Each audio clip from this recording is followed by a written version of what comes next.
Ito sticker.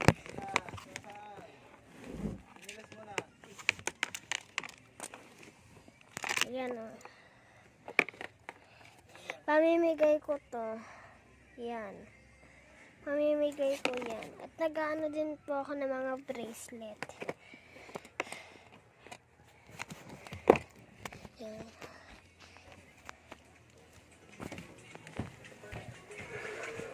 So,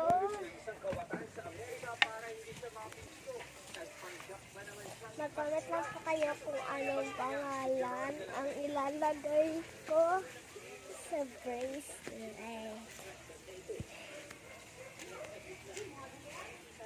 At, well, comment lang kayo kung anong pangalan at dito na magtatapos